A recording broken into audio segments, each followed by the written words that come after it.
I'm going to go ahead and get us going. Are there any questions before we get started on the winterization of hives? Nope. Okay.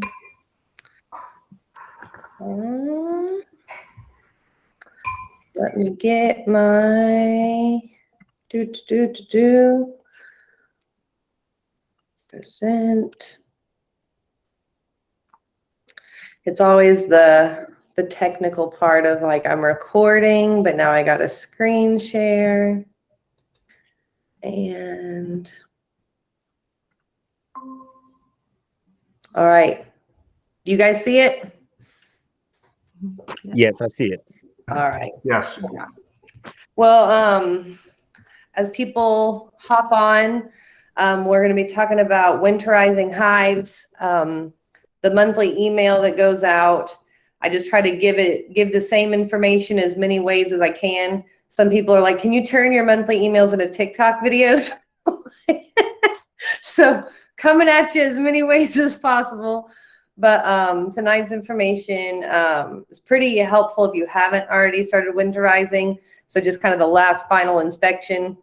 And I have to give a shout out that this picture on the slide was Mount St. Mary's girls this week, and they did it barehanded for the first time.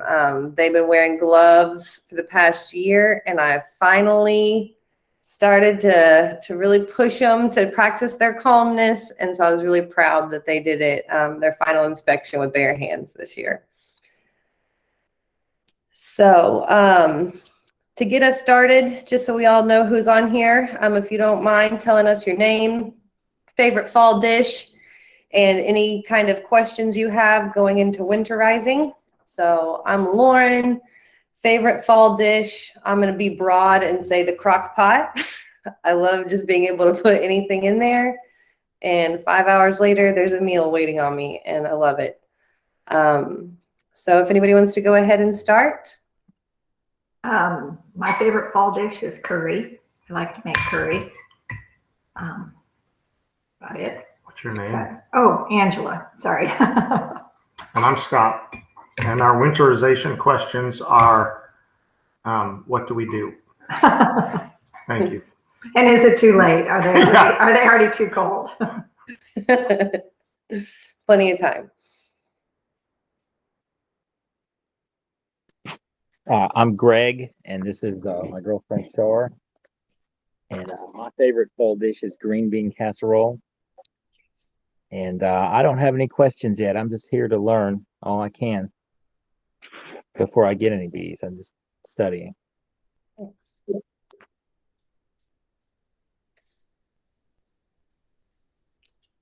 Are you there, Laura? Yeah, I'm still trying to figure out what my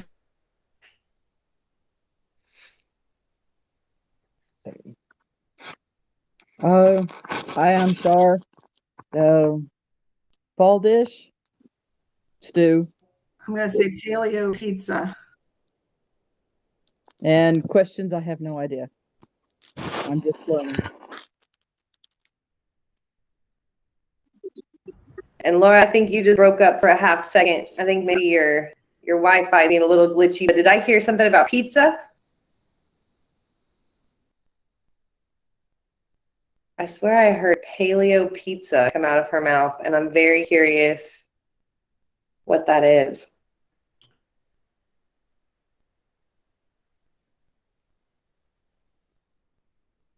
Well, oh, are you there? Yeah.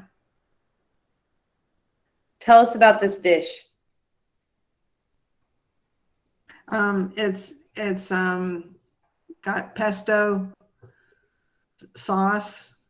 I can't do tomatoes, so it's really autoimmune paleo pizza, and but it has pesto, and then I put black olives and onions and jicama, and then whatever kind of meat, if I want meat on it, and artichokes, Mhm. It's loaded. A veggie packed paleo pizza. Yes. Love it. Well, I think I was mentioning to Scott and Angela at the beginning that my dishes have been coming from the farmer's market. I think that's the bonus of me starting to do that booth every week at Whitewater, is that I get all my grocery shopping done because I just walk around while I'm there selling. And there's a meat vendor, so we're able to get like a little package of meat and then any vegetables that are in season. And I think I'm just a fan of all the root vegetables this time of year. I love that they don't spoil as quickly in my refrigerator like some of the summer stuff, and there's no wrong way to cook them. So as our next meeting, if we decide to meet, I wanted to ask you guys for November, because it'll be the Tuesday before Thanksgiving. I feel like Scott and Angela are like setting a tone of everyone just eating on camera. It's like I'm up to do Sorry a about cabinet meeting. What do you think, Scott? Yeah. Yep, sure. Yep. Right? We learned a lot during these, so we appreciate you doing them. Thank you. Yeah. I think they're easy enough for me to put together that, you know, it's not actual Thanksgiving night, so we should all still have some time. So we can talk about that more at the end and see if that's something we want to do.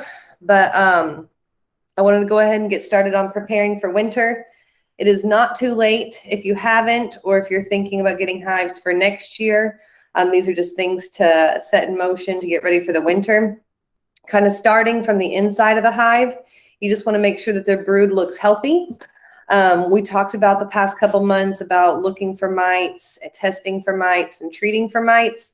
And so generally that's what tends to make our brood look unhealthy. So hopefully we've gotten a mite population under control, but that's one good chance to look and make sure things are looking good. Honey storage, you want to make sure that the hives have enough food, that they're ready to go for winter, and then empty space. And so we're going to talk more about that first. You want to make sure that each super on the hive, each box that's stacked up on the hive, is being used by the bees. If there's a lot of empty space, it can make it difficult for the bees to defend, because they have to protect it from invaders or from wasps or other bees coming in. But they also have to keep it warm all winter. And so whenever you open up the hive, you don't have to pull out each and every one of these frames. But if you look kind of closely, we can see that bees are working all the way over on the very edge. And even if we glance in between the cracks right here, we can see that there's honeycomb, that little white pieces. There's honeycomb that's actually built out. So this is what we would want to see throughout the entirety of the hive. If you have an upper box that maybe only has like 2 or 3 frames that are being used, sometimes as you go down through the lower boxes, if you see where you would be able to fit those 2 or 3 frames in and then completely remove a box, that's really good to do this time of year. And then same thing underneath. If you have a really bad beetle problem, beetles like to hide away in any empty spaces in the hives. So if you have a lot of empty space up top, or if a lot of empty space is down below, that can cause the beetle population to really grow. And so taking off that top box and then thinking about the bottom box, removing it. One thing you don't want to do though is you don't want to make the hive too small. So let's say you had 3 boxes for a hive and the top one looks pretty empty, the bottom one looks pretty empty, and they're all pretty much in that center. You don't want to take away both of the boxes, right? That's too much. That's reducing the hive by too much at this time of the year. So it'd be good to just take off one and then combine those down into 2 boxes. So if you have a completely empty box, take it off. If some of the frames have been used, try to put those frames into the bottom levels and then try to get it to where all of the frames across are being used. Any questions on that? I know that's some new terminology, especially for you guys, Greg and Star. Any questions?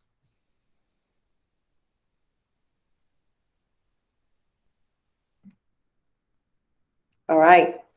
To also help combat beetles, because in Arkansas that can be a bit of a challenge, we just put in one last set of Swiffers. So those Swiffer pads are really good at catching beetle legs, and they work as really easy, cheap traps.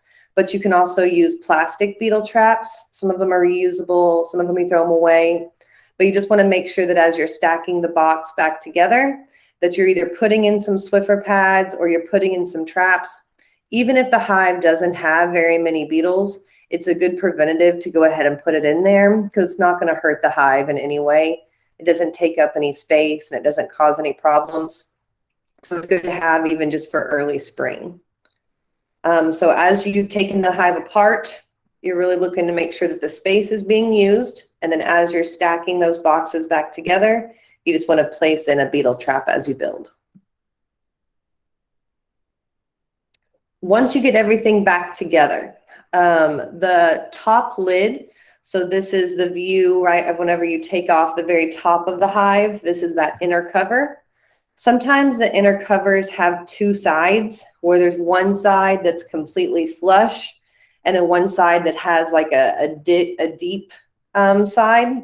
So even though it's kind of difficult to see in this picture, this would be the deep side. So this probably right here is about a 1/2 inch lip.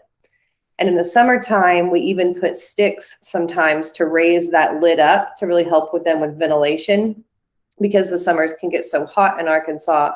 It's good to actually prop that lid open quite a bit. But in the winter, we want to do the opposite, right? So in the winter, we're going to be taking out this stick and we're actually going to be flipping this lid upside down, because you want there to be the inner cover that fits completely on the outer cover. So you don't want any air gap in between those. So this lid right here, if we were just to take the stick out and put the lid back on, there would still be a little 1/2 inch gap. And what we want to do is we want to flip it over so that a 1/2 inch gap actually gives the bees extra room to move inside the hive over the winter. So that way they can climb over all of those frames of honey. It's not a huge game changer. Like, this isn't something that's as important as removing any empty space, but it's still a good way to make sure that the hive is sealed up for winter and to make sure that just they're being able to use all that space. You can see my lovely praying mantis that was climbing into the hive. I think it was scared because it just froze as soon as it climbed up to the front of this. It was like, oh my gosh, what have I climbed into? So are there any questions so far on checking for empty space, the last set of beetle traps, or looking at the lid? Any questions there? I love it. Scott and Angela are going to be doing this sometime soon, so that's why I'm checking in, making sure. All right. Yep, probably next weekend, Angela said. Yep. What have I done? All right. Yeah, next week will be good. Watch the weather. You want to try not to open up the hive if it's any lower than 55 degrees outside. So just kind of watch the weather and see if you can do it in a time of the day. We're still having plenty of days that hit 60s and 70s. So just try to time it with that weather. Okay, so maybe not next weekend since it'll be cold. Yeah, just watch it. It's funny how much of beekeeping is determined by the weather, right? Like when it's too rainy, you don't want to open the hive. They are not your friend on rainy days. And with the cold this time of year, you're just going to release a whole lot of heat, and then they have to use all that energy to heat the hive back up. And what temperature did you say was too cold? 55. 55. Okay. Yep. That's kind of the threshold. You can open it if you have to, if there's an emergency below that, but it's going to do more harm than good most of the time. So 55. Once you've gotten the hive completely put back together, so you've taken it apart to look at the brood, make sure all of the areas being used up, you've put the lid on it. Now you just want to tilt the hive. Whenever, one thing, I'm actually going to go back for a second. Whenever you are looking at each frame, earlier in the summer, we would actually go through and look at the majority of these frames. But because it's the fall, we don't want to try to mess up a lot of the structures that they've built. So I would generally just pull out one frame from each box just to make sure everybody's looking healthy, making sure that you see honey.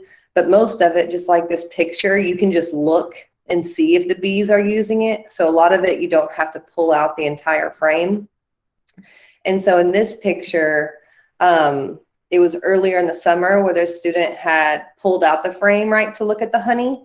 But what we want you to do this time of year is to just lift the hive.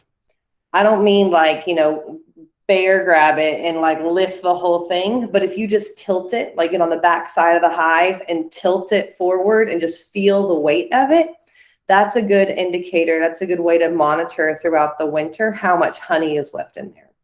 This time of year, as long as they put away a pretty good honey storage, whenever you lift it, it's going to feel heavy.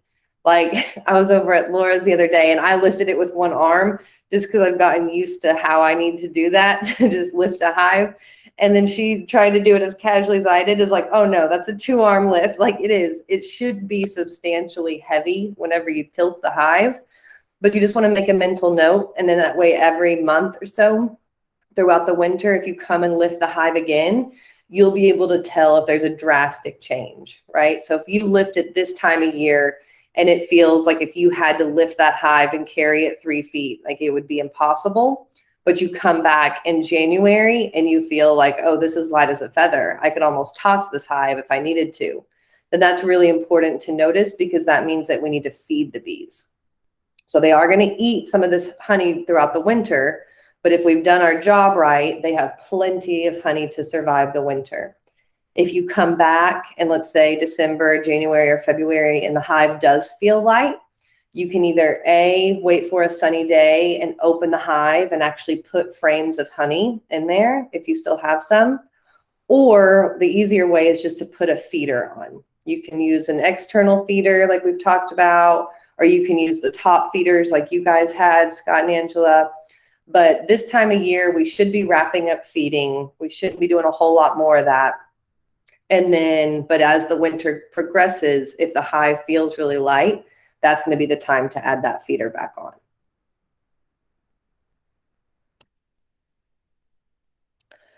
Along with the weight, it's nice to put something heavy on the hive.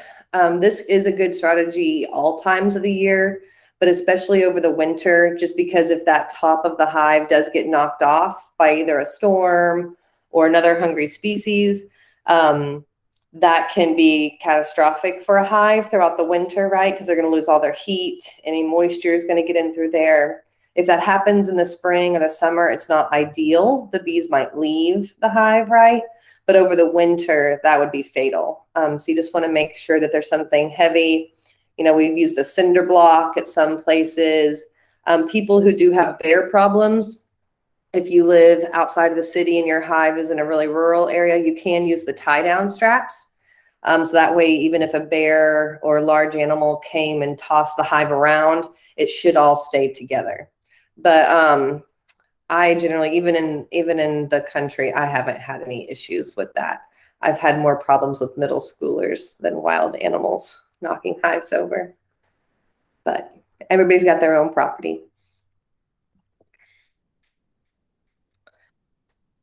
Some last easy stuff. So you're keeping the hive all together. You've lifted it. You've put something heavy on it. And this is just about the bottom and the entrance. So this is an entrance reducer. It's just a piece of wood that you can turn, and it has different side openings. So this opening that I'm using this time of year, it's about this big. I'd say about 2.5 to 3 inches long. And so instead of having the whole front of the hive where bees can come and go, it just gives them a little area. And this helps them defend the hive from wasps or other organisms, other pollinators to come and steal the honey. And then it does have an area where you can flip them generally, and it gets it down to 1 inch. So I'm going to wait and do the 1 inch opening in around December, just because we are having such warm days right now. I think it's worth giving them a bigger opening. Some people decide to go ahead and make it small this time of year, which is totally fine. You can just decide what you want to do. If you see the bees getting attacked, like you see actual fighting, it's always nice to make that entrance as small as possible so they have less to have to defend. And then the last thing is a solid bottom. This is underneath the hive. And so Scott and Angela, holler at me if you guys need any ideas to brainstorm on this one. But under each hive, most of the time in the South, there's screens. So it's a screened bottom, kind of like just a window screen. But what we want to do is we want to block that so that way there's not a draft all winter. And so I just use, like, you can use political signs like that, corrugated plastic, so that way it doesn't get soggy or anything. They sell it at like Home Depot and Lowe's in big sheets, and you can cut it down to fit under your hive. But even something like plywood, you just want something that can slide under the hive and fill up that space. So you'll just do that from the back side of the hive. If you have a solid bottom hive, like you get on the ground and you look under the hive and it's completely wood, it's not screen, then you're good. As long as you've got this entrance reducer, you don't need to put a board with a solid bottom. Okay, thank you. Yeah. And then just to kind of finish up, you just want to watch for activity. Like I said, once a month, it's good to lift the hive every 6 weeks at least, but you also want to watch for activity. This picture is like midsummer insanity. This was a swarm, like they were swarming as we were in the hive. Obviously, you're not going to see that kind of activity over the winter, right? Like that's not going to happen, but you do want to see bees flying. If you go for a couple weeks and you haven't seen bees flying at all, if you just put your ear right up against the hive, so just get really comfy, preferably on the back side. So if a bee comes out, it's not right at your face. But put your ear right up against the back or the side and just knock on the hive and you'll hear them buzz really loudly. If you don't hear a buzz, like it just sounds like a hollow, like you're knocking and nothing's happening, it's still good to give them some time. Maybe come back in a week and do it again, but you don't want to wait too long. If you think the hive has died, either from starvation, it didn't have enough honey, or the cold, it wasn't able to keep itself warm enough, you do want to go ahead and open up that hive to make sure. And if the hive is dead, you want to remove it as quick as possible because that honey can be reused. So you can either harvest that honey that's still in there if they still had some, or you want to save those frames so that you can use it on a different hive or get a swarm in the spring. If you let a dead hive sit there for months and months, it's going to get a whole bunch of wax moths, a whole bunch of worm, like larvae are going to be crawling around in there. You're probably going to have mice set up shop. So if you go out there about once a month, make sure that you're lifting the hive, make sure that you're seeing activity.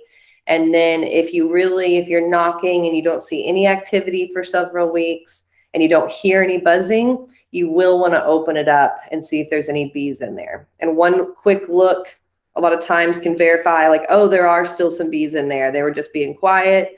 Or if it's completely empty, you do want to take it away from the site.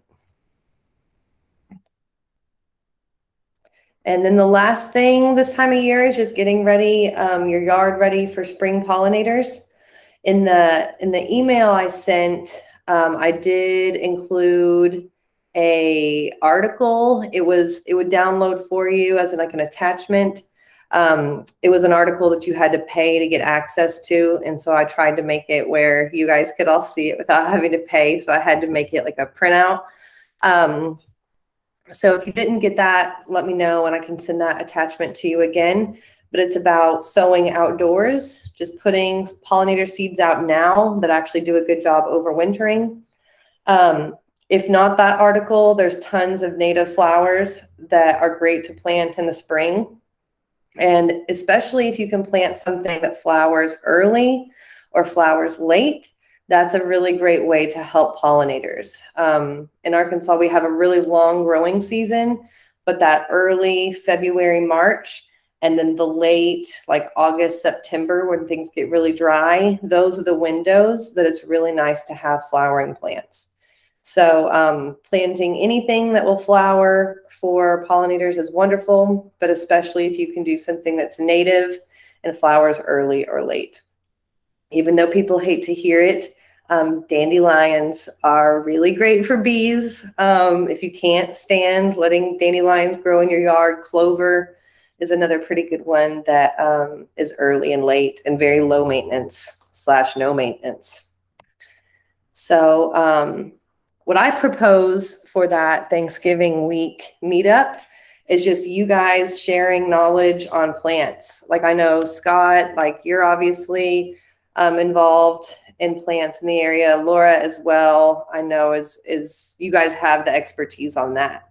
So what I was going to propose for that Tuesday evening is if you guys had any species that you thought about sharing or any tips, we could still hit some winterization. And if you guys had any concerns at your hives, we could talk about that. But I thought that would be a nice, easy way to kick off Thanksgiving and being thankful for you guys' knowledge. Any thoughts?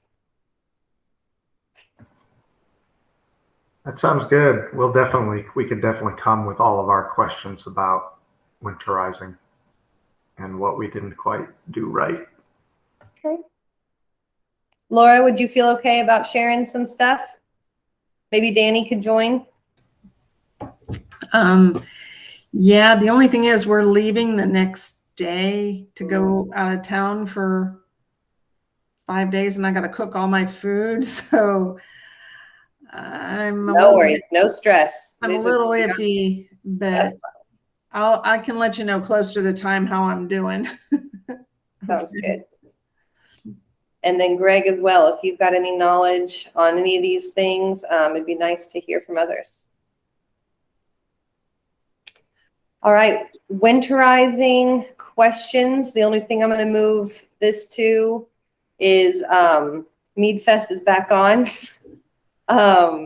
We've worked with the Whitewater Tavern to get January 22nd on the books. And so that's, we'll provide the honey. It'll be from our hives and you get to make up custom mead and take it home. Mount St. Mary's, a lot of their staff and parents want to partner with us for this event. And so we did do a promo code where some of the funds go to Mount St. Mary's. And then people ask all the time how to work with beeswax. And so in December, if you're interested or want to share with others, we'll send the beeswax from our hives to your house and give you recipes that you can pick from of all the different things that we make. And then trying to teach people how to safely work with beeswax in your house, because it can be a little touch and go if you don't know what you're doing. And so we did this class before and it was a good success. And so we figure for holiday gifts, that's a good way for stocking stuffers to make your own lip balm or make your own body butters, that kind of thing. So are there any questions on winterizing? I know Scott and Angela, like you've got this in the email. So if you need to pull it up while you're out there at the hive, but are there any questions about winterizing or what we've got going on in December? My only question was, I've seen where people in colder climates wrap their hives. Do we not need to do that here? As long as your hive is established, it's filling up, 2 boxes, you're totally fine. Okay. The only time that I insulate hives was in Washington State when the winters were so long and so cold. We would do that. And then we've talked about it with Laura's because her colony is pretty small. They're clustering, like in the whole hive, the bees fit on about 3 or 4 frames. And so that's a pretty small colony. So we've talked about wrapping hers for December, January, in case we get a deep cold snap. But as long as you've got a good size colony, then you're going to be fine. Okay, thanks. Yep. Last February, when it was, 0 degrees for a while, was that too cold for the bees in this area, or they would have been fine for a few days of that? Out of 19 hives, we had 2 die because of that snowstorm. And it was ironic, they were on the exact same location. They were right next to each other. So we don't know if it was just exceptionally cold. Right there is the Arkansas Children's Hospital. But all the hives have done fine as long as we make sure that that bottom is insulated and then that front entrance. But besides that, they should be fine. Okay. Yep. If there's a colony that you're worried about, you can wrap it like how we're talking about for Laura's. but we're only going to wrap it if we see something like that happening, where we see a snow apocalypse 2022 coming through. But even then, we won't wrap all the hives. It'll only be our weakest. Okay.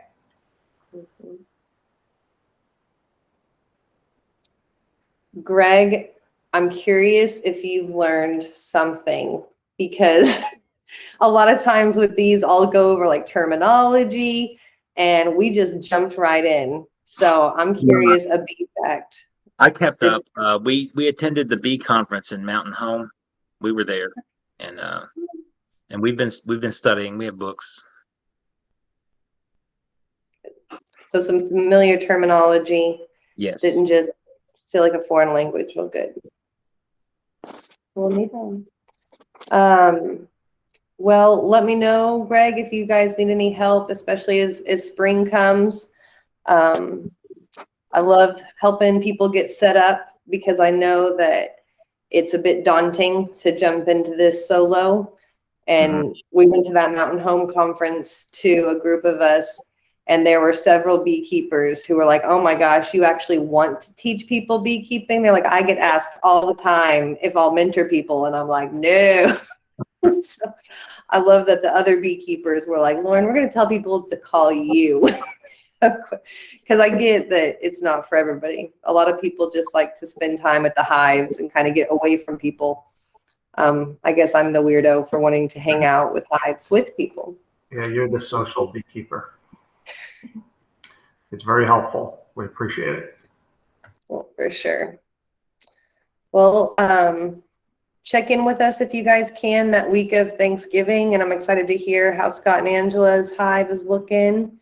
And Laura, I know you had said that your hive was looking good. You've been keeping me posted. And Greg, if you've got any questions or anything, bring them along for next time. And Star as well. Okay, sure will.